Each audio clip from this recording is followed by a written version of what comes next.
Emmanuel, élevé dans sa famille, est avide de saisir tout objet nouveau en vue d'une exploration active, le passer d'une main à l'autre, le porter à la bouche, par exemple.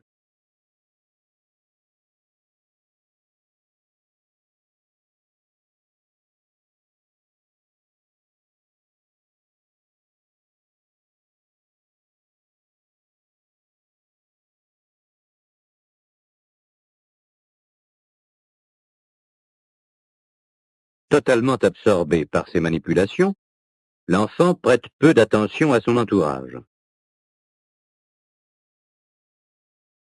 Christine, régulièrement confiée à une crèche de jour, ne semble pas présenter un comportement différent de celui de l'enfant précédent. Elle saisit les cubes des deux mains,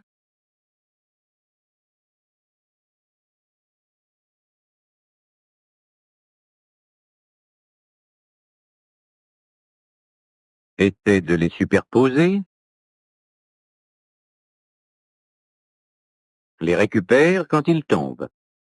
Elle aussi est tout absorbée par son jeu. Ces deux exemples nous ont montré le cas d'enfants dont les conditions familiales offrent toute sécurité.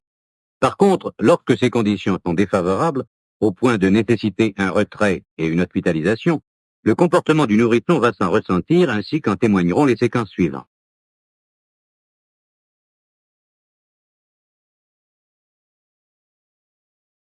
Caroline, dont la mère s'est médiocrement souciée, est anorexique.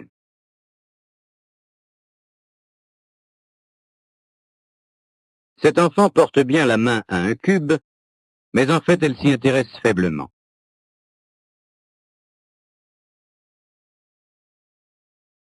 Très souvent, elle jette un regard interrogateur autour d'elle.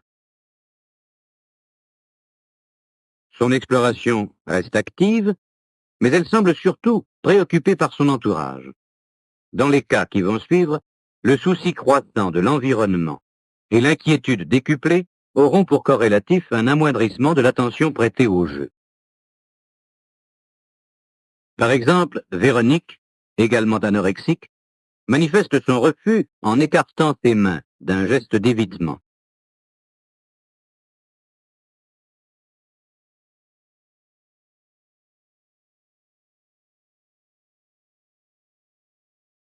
Si finalement elle hésite un cube, les regards inquiets qu'elle jette autour d'elle témoignent de son anxiété. Son attitude est figée, elle ne joue pas.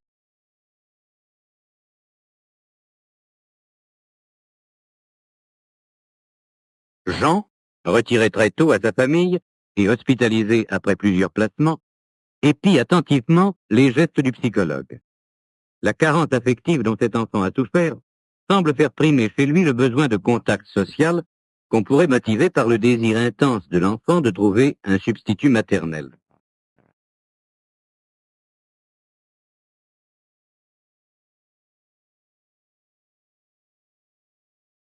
L'intérêt porté aux objets nouveaux est nul. Il acceptera sans résistance, mais sans intérêt véritable, le cube que l'on place dans sa main.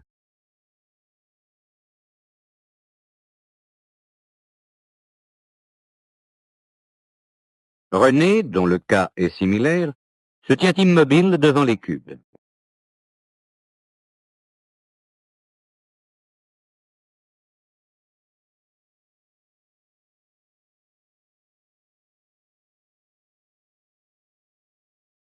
Au bout d'un moment, il fait mine d'en saisir un, mais il est en proie à une angoisse telle que peu à peu, il se désintéressera totalement et du jeu et de son entourage.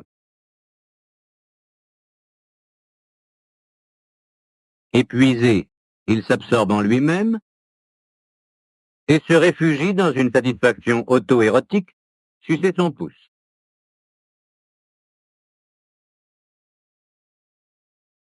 Annette, qui est aussi anorexique, a l'attitude figée.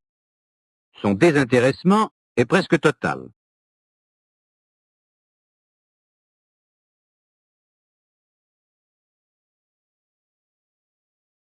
L'anxiété grandissante se traduit par des mouvements de lèvres, des clignotements et par une respiration irrégulière.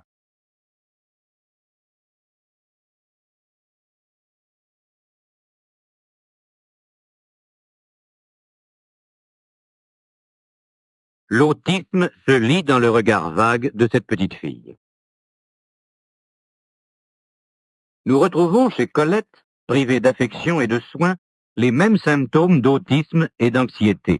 Gestes figés, respiration haletante.